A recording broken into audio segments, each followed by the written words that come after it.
in a precursor to the white paper that is going to be announced by Nirmala Sitharaman, the finance minister, in the coming days in the budget session, there has been a big speech that has been made by Prime Minister Narendra Modi today in the Rajya Sabha. He has taken pot shots at the Congress, at the UPA era, and he's spoken about the anti-incumbency factor that led to the UPA era becoming history and the NDA coming into power. He has in fact spoken particularly about the PSUs that were degraded by the Congress under the UPA era. He's particularly spoken about the OBC community that was sidelined under the UPA era. He has also spoken about how the colonial era had been perpetuated by the Congress in the last 70 years of its rule. I'm going to start my conversation here. Joining me on the telecast is Amrit Gill, the Congress spokesperson. And Amrit, quickly a response from you about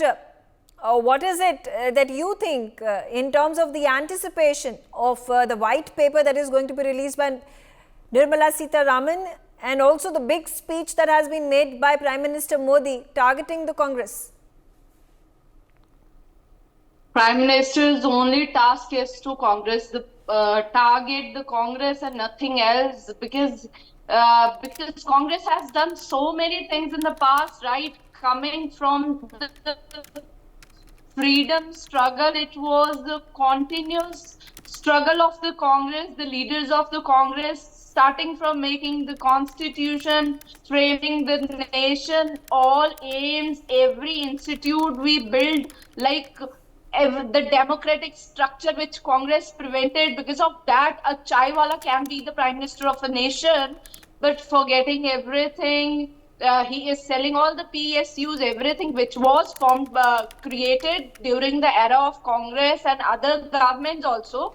And that's like what we can say. They are bringing the white paper. What we can say, when we take a look back in the last 30 years of the Congress, and we have seen a number of scams and scandals being exposed. Top of the mind of the voter of the country, of the citizen of the country, comes the Commonwealth scam, the 2G spectrum scam. We talk about the coal block auction scam, the Bofors scam, Augusta Westland, IAF fighter jet deal failure, talking about high inflation. We talk about the ordinance that was torn up in the parliament. We speak about the Shah Bano case, the overturning of the Supreme Court verdict by the then Prime Minister Rajiv Gandhi, Yasin Malik, who was being made into a hero figure when he was the one who was spreading terrorism in Kashmir, number of stone pelting incidents that had been increased under the Congress era, Satyam scam, there was the chopper scam. So, I'm just reflecting. If I take a look at the journey of the country under the UPA era, there are so many of these scams, scandals, failures that are reflected, and the country and the citizens are reminded of it. Let me talk about the Hindenburg's report, the demonetization, which was like the GST. But the Hindenburg report has been set aside by the Supreme Court. The Hindenburg report has been told by the Supreme Court has said that the Hindenburg report has been sidelined. It does not have any weight to attack a business organization in our country. What we had said, ma'am, what Comptroller and Auditor General had said, Vinod Rai, for 2G scam. We can talk about three farm laws in which 750 farmers died because of this government with the laws, and Prime Minister had taken the laws back.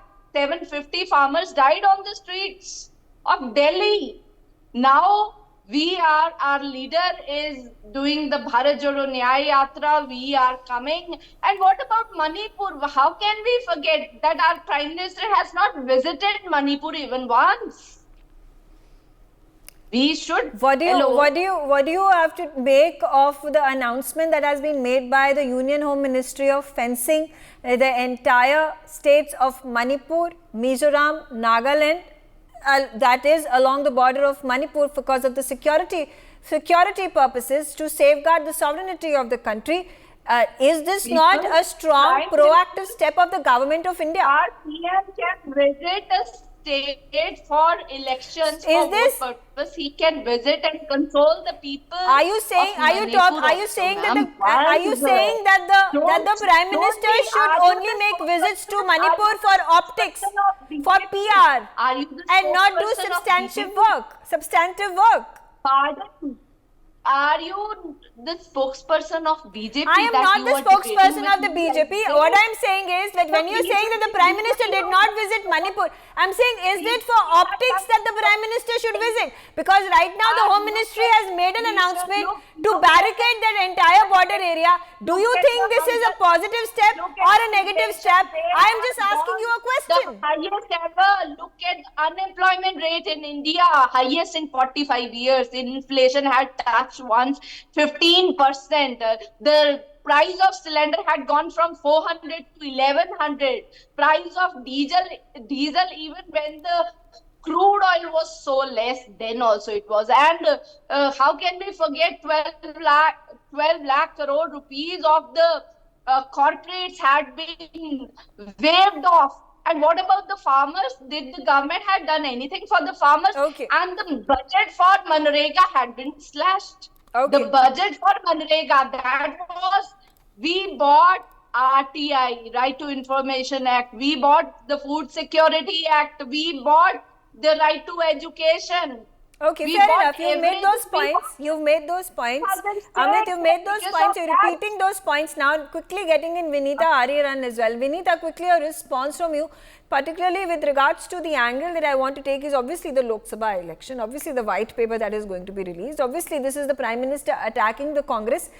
And is this a precursor to what Nirmala Sitharaman is now going to make in terms of the comparison of 10 years of BJP versus the 70 years of the UPA era? In a situation such as this, there have to be, considerations made over the good work that has been done in the 70 years under the UPA era, and of course the misses of the UPA era as well, the blunders of the UPA era as well. Something similar that also has to be looked very fairly without any bias for the BJP as well. Right. Obviously, when the government is going to speak about this, when PM Modi is going to speak about this, when the Finance Minister Nirmala Sitharaman is going to speak about it, they are going to be speaking at the capacity of BJP leaders, BJP spokespersons, and not in the capacity of the government of India, which has to be which has to be fair and unbiased towards everybody, including the other political parties who have been ruling the country in the past 70 years. No, right. So whatever is the white paper that is going to come out, it's going to be absolutely fair and transparent with a lot of accountability, and it is going to be coming out, it is going to be placed in the Parliament. Therefore, it is going to be prepared by the bureaucrats, and therefore it would be a very, very fair, impartial judgment on things that have happened. But having said that, we also have to be fair. And we have to also open our eyes to whatever has happened in the last so many years of governance or misgovernance, as we may call it, in the last 65, 70 years of governance under the UPA regime and the various coalition governments that we saw. And we saw the spate of scams. The Prime Minister was not incorrect in actually spelling out the spate of scams that were real potholes in the entire governance of the UPA 1 and 2, especially the UPA 2.0. So, and when we talk of coalition governments, they're not even able to start off of India Alliance, the so-called the hyped up India Alliance, which they announced with so much of fanfare, has not even had a starter. Everybody is disgruntled, and the whole union has broken before it even began. So we know the story. The common man is aware of what the changes have happened in the last 10 years compared to the last pre-2014 era. 2014 is a watershed moment in Indian history, independent India's history, and how we have grown from strength to strength from 2014. Repeat this debate after debate, because this is our strength, and these are the foundations on which we have grown India from 2014 onwards. We didn't have any basic services. It was all below the mark before 2014. It was after 2014, after all the programs were implemented on the ground, there was outreach, and it's not just on paper, because we go on the ground, we go to communities, we go on the field and see how people are speaking about the benefits that they've got the last 10 years. There's so many programs that the Modi government has announced. Most of them have got benefits of more than 3-4 programs, and that is the story of enrichment and empowerment of the last man standing in the queue, which Gandhiji had spoken about, catering to the last man standing in the queue, which is what we are doing, which is what the Modi Sarkar is doing. India actually, we could say in a way that India actually got economic independence and overall 360-degree development began in 2014. And haven't had any kind of scams since 2014. There's not a single finger that you can point out at any terrorist attack. Our borders have been fortified, our security has been strengthened, our defense systems have been strengthened. Everything 360-degree development has happened, Okay. Right? Vinita, also, the questions being asked by the opposition and particularly the Congress spokesperson about demonetization, about the farm laws, how they had to be repealed, how a number of farmers that had been killed. So if there are high points for the BJP, then there are also low points. So look at what we've done for the farmers. The farm laws were also, in all in fairness, they were very good laws which were catering to giving the benefits directly to the farmers beyond the middlemen. It was the middlemen farmers that were actually protesting on the streets in Delhi. So the protest was what led to all the conflict. But we repealed it. Yes, we repealed it. But they were very, very good laws for the farmers if that is implemented. But despite that, the state. So are you saying the government of India had to succumb to these forces within the farmer community, or were there political forces at play and the government of India had to succumb and therefore repeal those laws? Not really, because the state governments have the freedom to implement these laws. So many of the almost 17 to 18 state governments are already implementing these farm laws, in their own states. And we have ENAM being, reached out to many farmers across various states already in India. So that protest was going endlessly because the Congress has no other way out but protest. For them, democracy means protest. For them, democracy means, creating a ruckus in the parliament. It does not mean constructive criticism. Democracy does not mean constructive criticism for the UPA or for the Congress, unfortunately. So that is one example of how, democracy has been misutilized by the opposition, the protest against the farm laws. And as far as whatever we have done for the farmers, immense benefits given, Kisan Samman Nidhi, the credit cards given, the PM Sinchai, Krishi Sinchai Yojana, the innovations that we are bringing to agriculture, the kind of farm benefits that we're doing for the farmers, the FPOs, there are so many, immense benefits given to farmers today. The farmer today is very happy in India today. Look at the spate of suicide. They've all come down. So, okay. Yeah. Every hour one farmer is dying, ma'am. Look into the data. Every hour one farmer is dying. You have not doubled the income of farmers as the PM promised to 2022. So please don't say lies. And I must ask Megha Sharma ji, kindly interrupt when the BJP is putting false. Every hour farmer is dying. Look into the data. So as you are talking about, when you're talking about farmer development, farmer welfare, and in terms of the number of schemes that have been launched by the government, Prime Minister Kisan Samman, Prime Minister Annadata Yojana, Prime Minister's Yojana for providing the Jan Dhan accounts that have been created. And there have been beneficiaries, and the beneficiaries are in lakhs of numbers in terms of the figures and statistics that have been provided by the government of India. So at this point in time, if you say the government has not done anything for the farmers, would be quite an overstatement. That would be quite an overstatement. Of course, I've asked, and if you're saying I'm not questioning Vinita, I am Miss Gill, I spoke about the 3 farmers' bills, and I spoke about how the repealing of the bills was perhaps a forced decision by the government of India because of the forces within the farm industry, within the farmers. So please don't object over here. Please don't interfere in here. Please definitely don't tell me that I do not know how to conduct a debate. Okay, Himanshu Bhatt, quickly coming to you as well on the telecast with me. And in a situation where you've heard the Congress and the BJP backdrop, I mean, let's not joke that this is only about the democracy of the country. That's only because the government is doing all the good work and they want to put out a report card.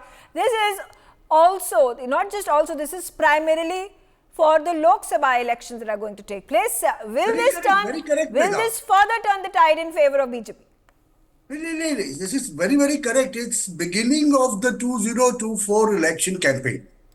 Both the sides will have their say. Both the sides will talk what they want to talk. They will throw abuses at each other. This will go on now till the elections are over. I have absolutely no doubts about it.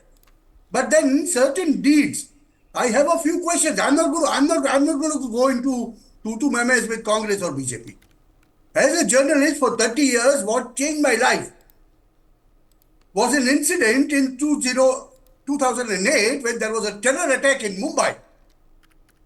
And within few days, some of our leaders came out with a statement, it looks like a saffron terror. See the gumption. And that is what hurts the common man the most. People don't seem to understand that. I am not putting any political aspersions on anyone.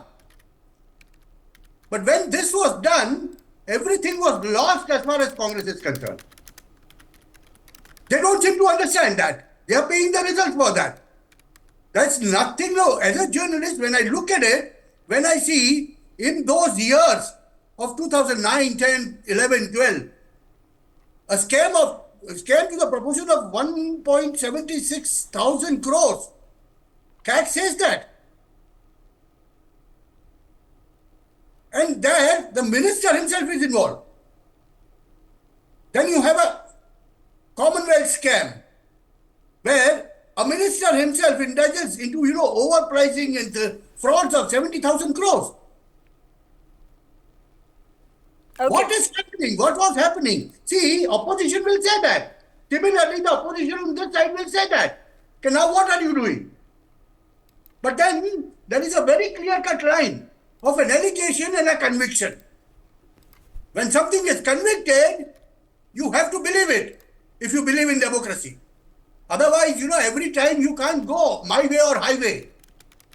You might allege so many things. Prove it. There are quite a few cases which have been proved and where people are convicted. Lalu Prasad Yadav is convicted of Charakan. And you go and sit in his lap. How will people of the nation will forgive you? That is my question. Okay. And that's why, political discussion has to be of some semblance. Okay, all right. Fair enough, Himanshu. But another question that arises, we talk about the current government that is corruption-free, but that is a perspective of the NDA, which is ruling the country at this point of time. And that has also been the contention of the Congress, talking about the quote-unquote Hindenburg scam. As Ms. Gill had pointed out, although the Supreme Court verdict has come out in the completely overturning it, it's saying that this is not justified and the evidence it is provided is not justified, it is not corroborated. Yes. But when we talk about they've spoken about Rafale, they've spoken about several other of these, the Adani-Ambani camp that the BJP they went to the court government is working in collusion with. But the point is that it's only when a particular government is stepping down and there's a new regime that comes into power that all these scandals and scams are looked into and exposed. But that's the irony of democracy. See, that's why I'm saying, there has to be some perspective in a democratic nation which is trying to become a superpower or a developed nation like ours. We have to have that perspective. We have to have that statesmanship in our leaders, which doesn't seem to be there. Here, people want to, shoot and scoot. Take a responsibility. Be responsible. Come in the house. Say it on records that I have not done this, you have done this. I allege you for this. Do they do that? Every time they speak something outside, then when Supreme Court at last calls them, you go and ask for an apology. When your biggest leader does that, what happens? The confidence of the masses I'm talking about. As a journalist today, I'm talking about what confidence do you give to your masses? Okay. Okay, all right. Okay, that's a perspective that you share.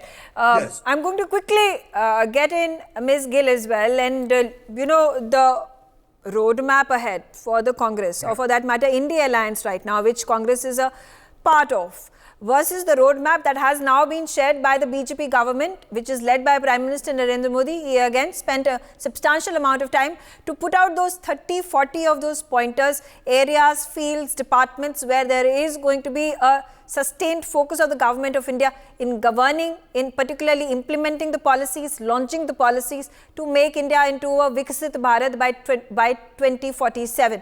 What is it that the Congress is coming up with in terms of a roadmap, in terms of an action-oriented plan, if they were to win the election in 2024? I must say, as our Bharat Jodo Nyaya Yatra has started up from Northeast, we are mainly focused about 5 Nyayas. We will be working on Bhagidari, everybody's contribution, that in this SC, ST, OBCs get their share, Mahila Nyaya for Yuva, they should get the employment, and MSME should be restructured, unorganized sector should be organized, and so that employment is generated. Then comes Mahila, then comes Kisan, and then comes Shramik, the Shramiks, the labor class, for which Congress had started Manrega. The reason behind starting a Manrega, the biggest rural employment program started up by Congress, the main reason was that the people sitting at the last leg should get their benefit, should be able to earn, and they should live a life of dignity. So we are going in this direction only. Whatever the agenda is. That's one area of focus, and rightfully mentioned, the BJP is also working in those 4 pillars, 4 castes, talking about women and poor and Kisan and also the youth and something similar that being put out by the Congress. And I think all political parties speak about this, the development, the welfare of the last mile that needs to be built for the country. But Ms. Gail, is there also another vision for the country by the Congress? When we take a look at India becoming the 5th largest economy of the world, it is going to very soon, by 2030, going to become 2027, in fact, going to become the 3rd largest economy of the world.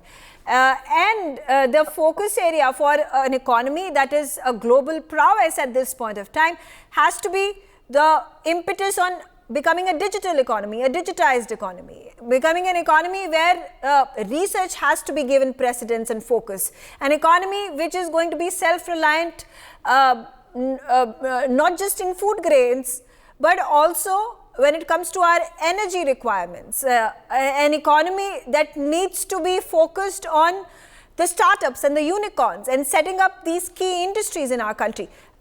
Is the BJP focused on these aspects? And is the Congress focused on these aspects? Also, if the Congress were to come to power as part of the Indie bloc, are the schemes, policies in this realm that have been launched by the BJP are going to be carried forward by Indie Alliance, because these are good policies. These are for the development of the country. This is for the empowerment of an economy that is being looked upon by the world with awe and admiration. First of all, my best wishes. India should become a 5 trillion economy. But the point is, Congress ruled for as 60 years, and the debt on the country in this 10 years increased 3 times. And in 2027, the size of economy and the size of debt will be same. That is very, very critical. That is, we need to be worried. So what are you going to do about this? My question is, what are you going to do about it?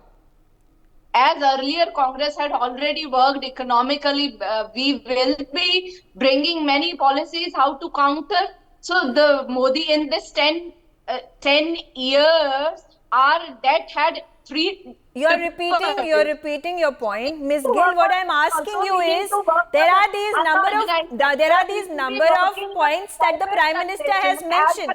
Do you think any of these single points or agendas or policies that have been announced by the Prime Minister today in his speech are worth carrying forward by the India Alliance?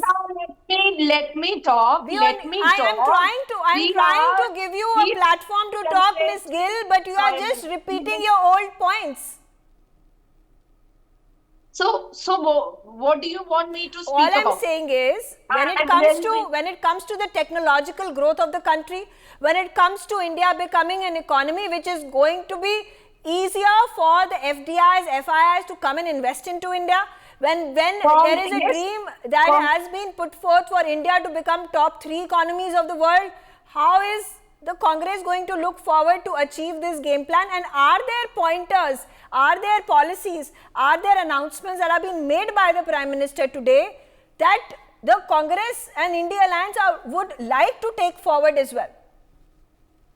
That is when we will come to power, we will decide. We have a future plans on everything. Congress had always... That's exactly what I'm asking, because when the BJP says it has a plan, it has a clear agenda, that's what I'm asking you. Do you have a clear agenda? That's what I'm asking. Do you have a clear agenda? Unfortunately, you are telling me when we come to power, we'll decide about this, we'll announce about this. Anyway, okay, I'm out of time. Thank you all for joining me on the telecast, and thanks for watching NewsX. For more such videos, subscribe to the NewsX YouTube channel, hit the bell icon.